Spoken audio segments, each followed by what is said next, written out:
Close your eyes. Relax.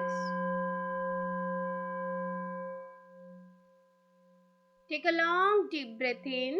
एक लंबी गहरी सांस लीजिए.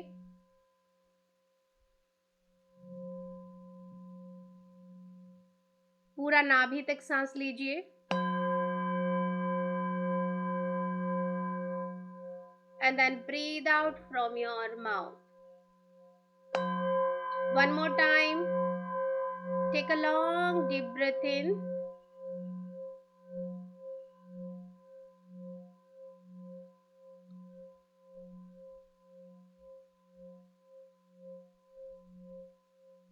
And breathe out from your mouth. One more time. Take a long deep breath in.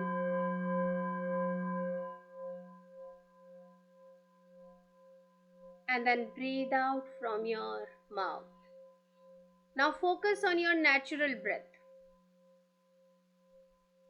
अपनी normal सहज सांसों पे अपना पूरा ध्यान केंद्रित कीजिए.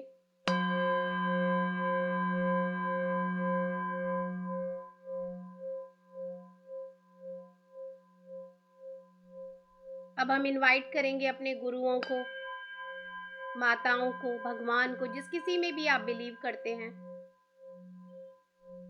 आई इनवाइट महाअवतार बाबा जी, लहरी महाशय जी, युक्तेश्वर जी महाराज, परमहंस योगानंदा जी, संसार भर की सारी मातृशक्तियां इर्रेस्पेक्टिव ऑफ रिलीजन,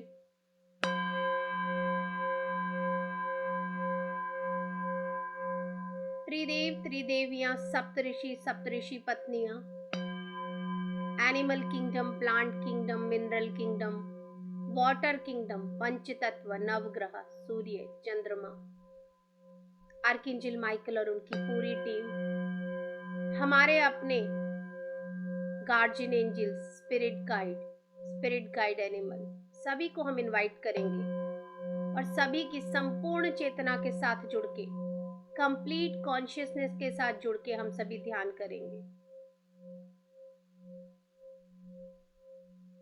अपनी सांसों का धन्यवाद कीजिए. Thank you so much. और धीरे धीरे आपके उसी गोल्डन दरवाजे से प्रवेश करते हुए, सीढ़ियों से उतरते हुए चलिए गहरे ध्यान की ओर. 10, 9, 8, 7, 6, 5, 4, 3, 2 and 1. चलते चलेंगे. अब हम आगे गहरे जंगल में पहुंचेंगे.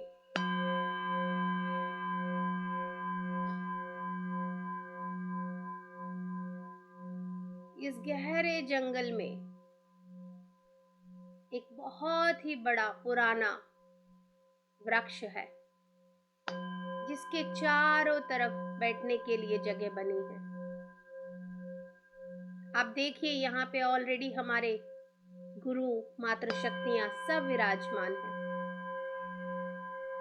एक विशाल पिरामिड यहाँ पे ऑलरेडी पहले से स्थापित है. क्रिस्टल्स चारों तरफ बिखरे हुए हैं.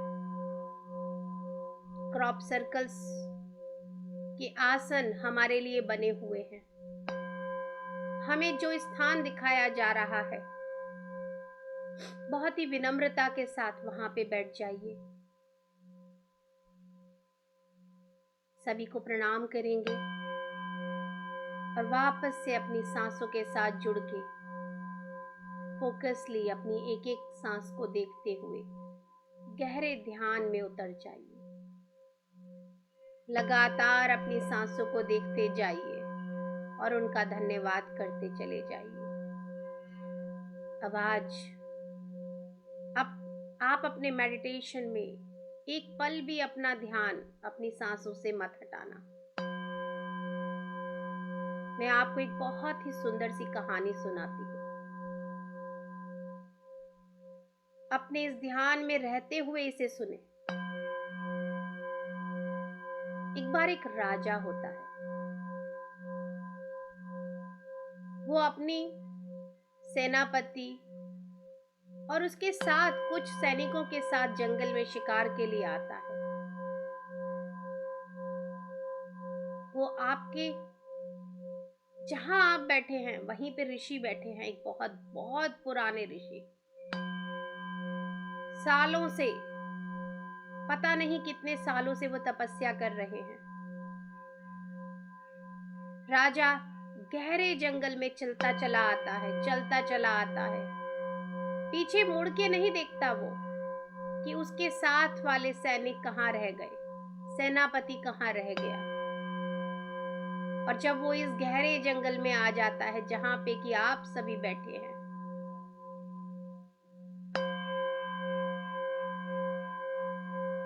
वो मुड़ के देखता है कि वो बिल्कुल अकेला है।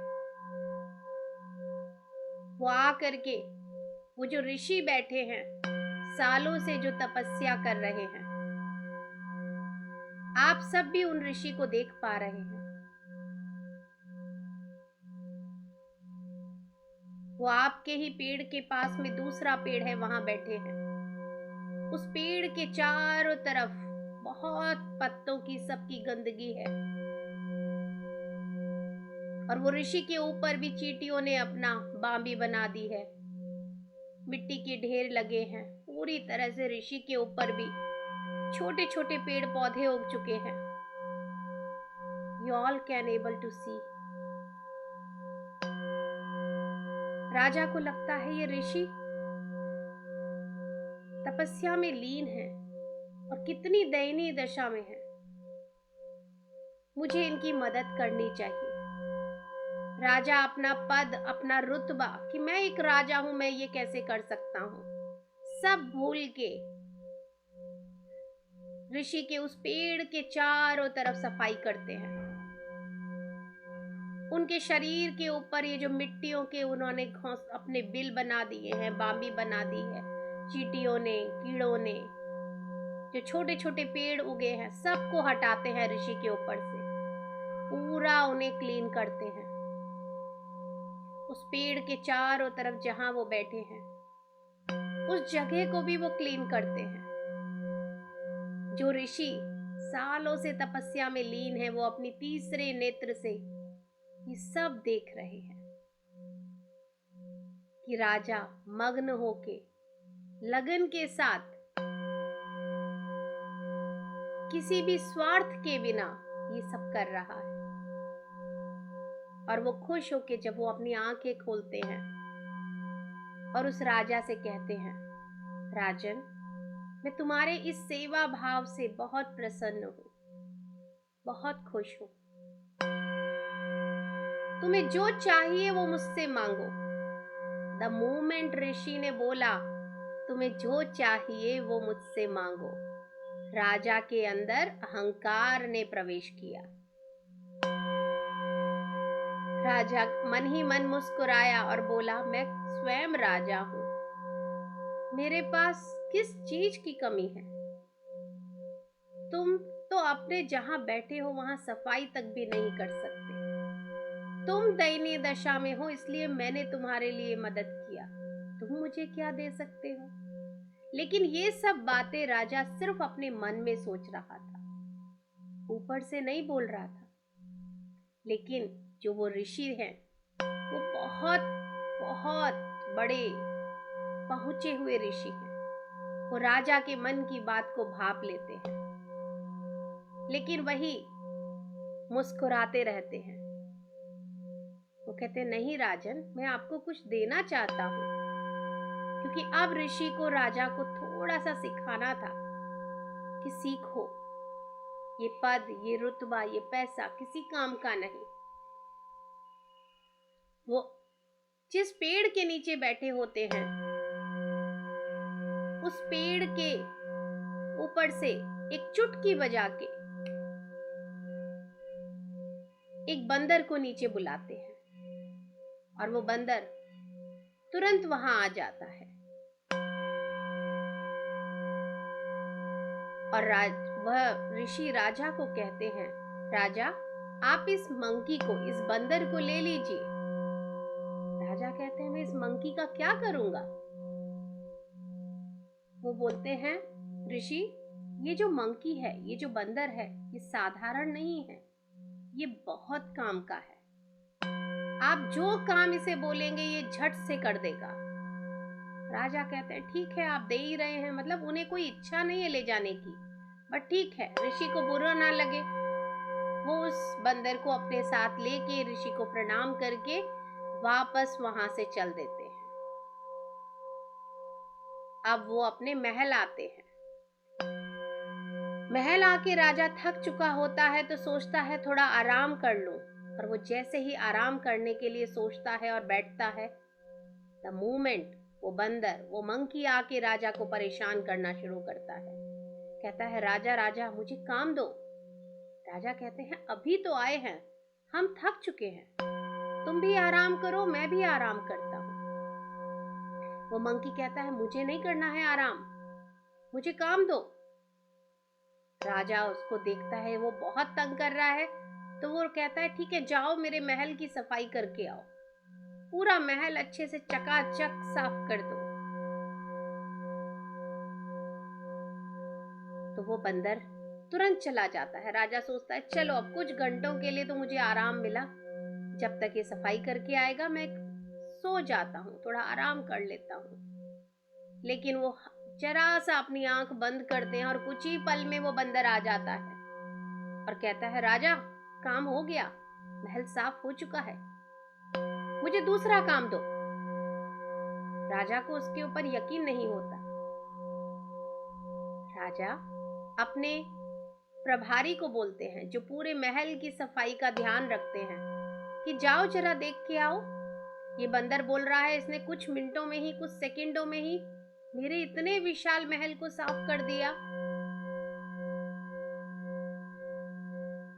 वो कहता है राजा साफ नहीं किया है, इतना अच्छे से साफ किया है कि पूरा महल चमचमा रहा है, नया जैसा लग रहा है, जैसे मानो अभी बन के तैयार हुआ हो। राजा आश्चर्यचकित हो जाता है, लेकिन वो बंदर फिर तंग करता है, राजा राजा मुझे काम दो, मैं नहीं बैठ सकता हूं। राजा कहते हैं ठीक है, जाओ जाके मेरे इतने विशाल नगर को जाके साफ करो, कहीं कोई गंदगी नहीं रहनी चाहिए। उन्हें लगा ठीक है चलो, नगर तो बहुत बड़ा है, मेरे पूरे नगर को जाके साफ करेगा, कुछ तो टाइम लगाएगा। और वो फिर सोने की ट्राई करते हैं, और बंदर जाता है और फिर फट से वापस आ जाता है। अच्छा, वो फिर फट से वापस आता है तो देखता है कि राजा सो रहा है। उठाने की कोशिश करता है, राजा नहीं उठता। वो एक तलवार लेके राजा के पैर में खट से मार देता है और राजा बिलबिलाता हुआ उठता है। उसके पैर से खून निकल रहा होता है। वो कहता है पागल है तूने मुझे मार दिया। उसे कोई फर्क नहीं पड़ता कि राजा को चोट लगी है कि क्या लगी है। उसने कहा राजा मैंने नगर साफ कर दिया है, अब मुझे फिर से कोई काम दो। राजा परेशान हो जाता है, ये किस तरीके का बंदर है, ये तो मुझे चैन की सांस भी नहीं लेने दे रहा, इसे परवाह भी नहीं है कि इसने मुझे चोट लगा दी है, मेरे पैर में से खून निकल रहा है। लेकिन वो नहीं सुनता। वो कहता है राजा मुझे काम दो। राजा उसे कहते हैं ठीक है, जाओ जा करके पूरे नगर के एक एक मनुष्य के पास जाके उसके दुख तकलीफ पूछो और उनका निवारण करके आना। वो कहता है ठीक है, और कहते ही वो फटाफट चला जाता है। राजा पट्टी वट्टी करा के फिर से सो जाता है और वो फिर से बहुत जल्दी वापस आ जाता है बंदर, और आने के बाद कहता है राजा राजा उठो, मेरा काम हो गया, मुझे काम दो। राजा नहीं उठता है क्योंकि वो दर्द से कराहता हुआ सोया था। वो वहीं पे जहां पहले उसने मारा था, ठीक वहीं पे फिर से मारता है तलवार से, और राजा फिर से बिलबिला के उठ जाता है और उठ के कहता है तू पागल है, तेरा दिमाग खराब है, पहले तूने मुझे मारा, वहीं मारे हुए पे वापस मारा। उसे कोई परवाह नहीं कि राजा को क्या दर्द हो रहा है, क्या तकलीफ हो रही है। वो कहता है राजा मैंने सब काम कर दिया, मुझे काम दो। अब राजा परेशान हो चुका होता है, वो कहता है, गुरुजी आपने मुझे किस मुसीबत में डाल दिया, ये कैसा बंदर आपने मुझे दिया है, इसने तो मेरा चैन सुकून सब छीन लिया है। द मोमेंट वो उन गुरु को याद करता है, वो गुरु वहां प्रकट हो जाते हैं और वो कहते हैं, राजा तुमने मुझे याद किया? बोला, हाँ गुरुदेव, इस बंदर ने मेरा जीना हराम कर दिया, देखिए मेरी क्या दशा बना दी है, कुछ कीजिए, ये रुक ही नहीं रहा है, मुझे बहुत तंग कर रहा है। तो वो कहते हैं, ठीक है रुकिए, मैं इसको देखता हूँ। और वो ऋषिवर उस बंदर के कान में कुछ कहते हैं और वो बंदर वहां से बिना कुछ कहे बड़े ही शांति से चला जाता है। अब राजा बहुत सरप्राइज्ड, आश्चर्यचकित हो जाता है, कहता है, ऐसा क्या कहा आपने, मेरे को तो इसने तंग कर दिया था। तो वो कहते हैं, राजा जब आप मेरे पास आए थे, क्या आपको मेरे आसपास ये बंदर कहीं दिखा था? बोला, नहीं। कब दिखा था ये बताइए? बोले, जब आपने उसे बुलाया तब वो पेड़ के ऊपर से आया था। तो वो कहते हैं कि लेकिन आपने अब कहा क्या इसके कान में, ये बताइए। बोले, मैंने उसे काम पे लगा दिया है, उसे बिना काम के रहना पसंद नहीं है। बोले, ऐसा कौन सा काम दिया? ये तो हर काम को, बड़े से बड़े काम को भी चुटकियों में करके आ जाता है। वो कहते हैं, मैंने उसे मेरी सांसों को गिनने का काम दिया है। अब ये सांसें रुकने वाली नहीं, जब तक कि मेरे प्राण हैं। उस समय भी ये जंगल में मैंने इसे काम दिया हुआ था कि मेरी सांसों को गिनो। तो ये पेड़ पे बैठा हुआ मेरी सांसों को गिन रहा था और मेरी हर एक सांस को गिनता रहेगा जब तक कि मेरी सांसें चल रही हैं। और ये सांसें जब तक चल रही हैं यानी कि मेरा जीवन चल रहा है। तो निरंतर लगातार मैंने इसे काम पे लगाया हुआ है। राजा कहता है, अरे वाह, ये तो मैंने सोचा ही नहीं। वो कहते हैं, राजा आपको पता है ये बंदर कौन है? बोला, नहीं स्वामी। कहते हैं, ये बंदर कोई और नहीं, हमारा दिमाग है, हमारा माइंड है, इसीलिए हम इसे बंदर, मंकी माइंड बोलते हैं। और आपका, मेरा, इस संसार के हर एक प्राणी का दिमाग निरंतर लगातार चलता रहता है, उसे कुछ ना कुछ काम चाहिए। यानी उस मंकी माइंड को कुछ ना कुछ काम चाहिए। अब आपके ऊपर है, आप उसे क्या काम देते हैं। आप चाहे सोते हो, जागते हो, खाते हो, पीते हो, आपका ये मंकी माइंड निरंतर लगातार चलता रहता है। अगर आपने इसे सही काम नहीं दिया तो ये मंकी माइंड ऐसे ही घाव देगा और उसे कोई फर्क नहीं पड़ेगा कि आपके घाव से आपको कितनी तकलीफ हुई है, वहीं बार बार आपको मारेगा।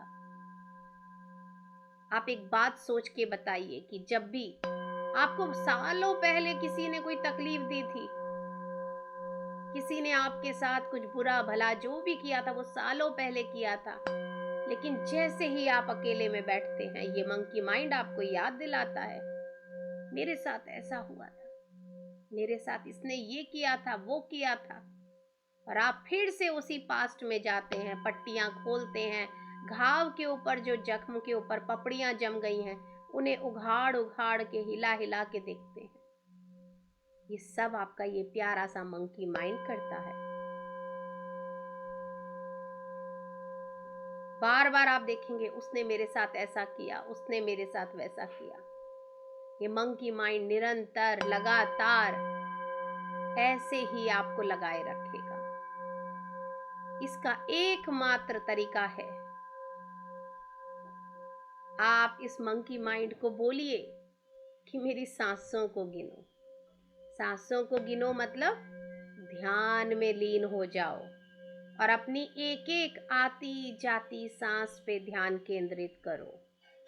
द मोमेंट आप अपनी एक एक सांस को देखेंगे कि एक सांस अंदर गई, एक सांस बाहर आई, एक सांस अंदर गई, एक सांस बाहर आई, आप जब गिनते गिनते आपकी गिनतियां अब खत्म हो जाएंगी और आप गहरे ध्यान में डूबते चले जाएंगे। आपका माइंड में जितनी भी बातें चल रही हैं वो शून्य हो जाएंगी और इसी मोमेंट में आप रिलैक्स, बिल्कुल रिलैक्स, काम, serene और हैप्पी रहेंगे। ध्यान यही है, कुछ ना करना। बिना ध्यान के आप निरंतर बैठे हुए हैं, लेटे हुए हैं, खा रहे हैं, कुछ ना कुछ तो आप कर ही रहे हैं। सोते सोते भी सपनों के रूप में उन बातों को देख रहे हैं, यानी आपका मंकी माइंड चल रहा है। इसलिए ध्यान कीजिए, अपनी सांसों के ऊपर गिनती, काउंटिंग करते चले जाइए। आज हम इसी गहरे ध्यान में और आगे बढ़ेंगे। अब आप समझ चुके हैं कि आपके दिमाग को, अपने मंकी माइंड को आपको काम पे लगाना है, नहीं तो ये बार बार आपको पास्ट में नहीं तो फ्यूचर में लेके जाएगा। पास्ट में लेके जाएगा और बोलेगा मेरे साथ ये हुआ वो हुआ। फ्यूचर में लेके जाएगा, मैं खुश हो जाऊंगी अगर ऐसा होगा, मैं वैसा करूंगी, ऐसा करूंगी, ऐसे जीऊंगी, ऐसे खाऊंगी। लेकिन कभी भी प्रेजेंट मोमेंट में नहीं रह पाओगे। आपके भविष्य को बनाने की ताकत आपके प्रेजेंट मोमेंट में है। जैसे आप कर्म करेंगे, जैसे आप एक्शन करेंगे आज अभी प्रेजेंट में, वो एक्शन ही निर्धारित करेंगे आपके फ्यूचर को। तो अपने प्रेजेंट मोमेंट पे ध्यान दीजिए, अपनी सांसों पे ध्यान दीजिए। आज हम सभी मीरा माँ की चेतना के साथ जुड़ेंगे, मीराबाई की चेतना के साथ जुड़ेंगे। एक इतनी प्यारी आत्मा जिन्होंने कभी कुछ मांगा ही नहीं। असली प्यार की कहानी उनकी है, जिन्होंने बिना कुछ एक्सपेक्टेशन में, बदले में मांगे बिना कृष्ण को अपना सर्वस्व मान लिया। हम वही मीरा माँ की संपूर्ण चेतना के साथ जुड़ के उनके नजरिए से, उनके तरीके से आज कृष्ण से जुड़ेंगे। मीरा माँ को हम सभी दिल से प्रणाम करेंगे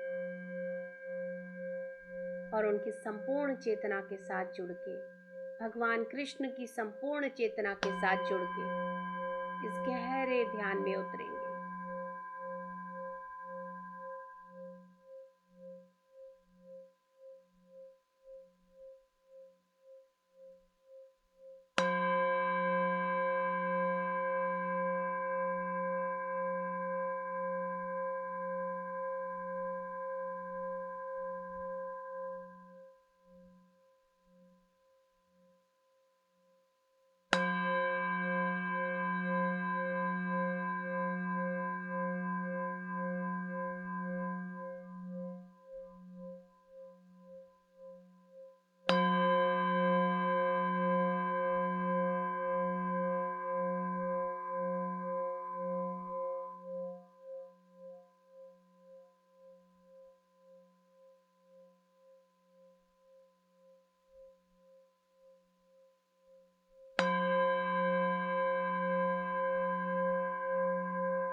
धीरे धीरे सभी से विदा लेंगे, सभी को दिल से ग्रैटिट्यूड देंगे, धन्यवाद करेंगे। मीरा माँ का, भगवान कृष्ण का, सभी गुरुओं का, सभी मातृ शक्तियों का, सभी को हम दिल से धन्यवाद देंगे और उन सभी से हम विदा लेंगे।